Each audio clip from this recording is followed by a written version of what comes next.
నూరుతున్నా. అయితే ఒక నిమ్మకాయ తెంపుకుంటున్న చెట్టుకు నిమ్మకాయ ఇస్తాను. అందులో ఉప్పు కోసము నేను గడ్నుగుల కారం నూరుతున్నా. అందుకు కావాల్సినవి కొన్ని గడ్నుగులు తీసుకున్నా, ఒక ఉల్లిగడ్డ, ఒక టమాటా, కరివేపాకు, మిరపకాయలు, వెల్లుల్లి, ఒక నిమ్మకాయ తెంపుకున్నా. మా చెట్టుకు గడ్నుగుల కారం నూరుతా అన్నట్టు. అయితే గడ్నుగుల కారం నూరడానికి ఫస్ట్ ఇవి గడ్నుగులు ఉన్నాయి కదా, వేయించుకుంటున్నా. ఫస్ట్ వేయించుకోవాలి. అయితే ఫస్ట్ గడ్నుగులు వేయించుతున్నా. పోయాను పెట్టి గడ్నుగులు వేయించుతున్నా. వేడైంది. వేడైనాక కొంచెం వేడి కానిది, చల్లగా ఉంది. ఇది వేడైంది. గడ్నుగులు వేస్తున్నా. అయితే గడ్నుగులు వేయించాలి బాగా. గడ్నుగులు ఇట్లా పటపట అనాలి, సౌండ్ రావాలి. ఇట్లా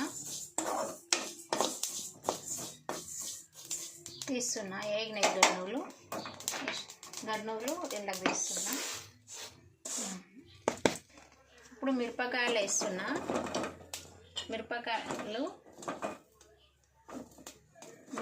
వేసి కొంచెం నూనె వేస్తున్నా. మిరపకాయలు వేయించుతున్న కారం కోసము ఒక చెంచా ఆయిల్ వేసి వేయించుతున్నా. ఇది బాగా దూరగా వేగాలన్నమాట. మిరపకాయలు ఇలా సౌండ్ రాకుండా, పట్ట మీదకి ఎగరకుండా మిరపకాయలు, అందుకోసం ఉప్పేయాలన్నట్టు. ఉప్పేస్తే ఇట్లా పైకి ఎగరాయి మిరపకాయలు. ఉప్పేస్తున్నా.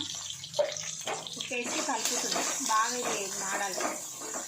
ఈ విధంగా బాగా మిరపకాయలు దూరగా వేగిన తర్వాత ఇప్పుడు టమాటా వేయాలన్నట్టు. ఈ విధంగా అయిన తర్వాత టమాటా వేయాలి. ఈ విధంగా వేగిన తర్వాత ఇప్పుడు మిరపకాయలు కూడా ఈ విధంగా అయినాయి. ఇప్పుడు టమాటా వేస్తున్నా. తర్వాత కొంచెం కలుపుతున్నా. ఈ టమాటా కూడా ఇవన్నీ కలవడం కోసము కలిపి రుచి కోసం ఉప్పేస్తున్నా. టమాటా కలవాలి.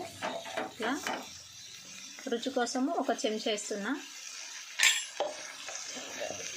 జీలకర్ర వేస్తున్నా. కొన్ని ధనియాలు వేస్తున్నా. తర్వాత కొంచెం పసుపు వేస్తున్నా. కలర్ కోసం కొంచెం పసుపు. కరివేపాకు వేస్తున్నా. అదేవిధంగా అవి వెల్లుల్లి వేస్తున్నా అన్నట్టు. వెల్లుల్లి అవి ఇవి బాగా టమాటా వేగాలి. ఇవన్నీ కొంచెం ఒక 2 నిమిషాలు బాగా మరగని ఈ విధంగా వేగుతుంది. టమాటా బాగా వేగాలి. నూనెలా వేగిన తర్వాత రోట్లేసి దంచాలన్నట్టు. ఈ విధంగా అయిన తర్వాత తీస్తున్నాయి. ఇక రోట్లేసి దంచుతా. నువ్వులు ఈ విధంగా బాగా మెదిగినాక ఇప్పుడు బాగా ఇట్లా మెదిగినాయి అన్నట్టు. ఇట్లా పౌడర్ అనేది మెత్తగా రావాలి. పౌడర్ ఇట్లా గడ్నుగులనే ఇట్లా మెత్తగా వచ్చిన తర్వాత ఇప్పుడు అది వేస్తున్నా. మనం వేయించి పెట్టుకున్నటువంటి టమాటా, మిరపకాయలు, వెల్లుల్లి అవి ఉన్నది కదా, అది వేస్తున్నా అన్నట్టుగా.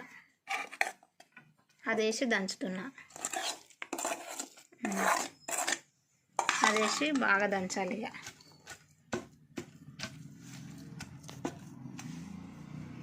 దంచుతున్నా. బాగా మెగదగాలి.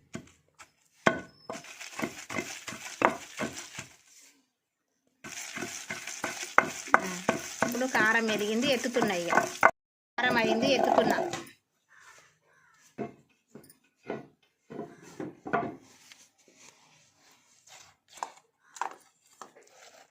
విండుతున్నా. పులుపు కోసము నిమ్మకాయ విండుతున్నా. పులుపు కోసము ఇందులో పెట్టి విండుతున్నా.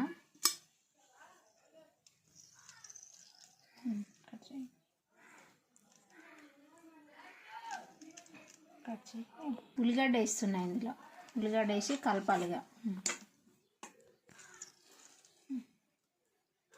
సబ్స్క్రైబ్ చేసుకోండి. మా పల్లెటూరు పద్ధతులు ఈ విధంగానే ఉంటాయి.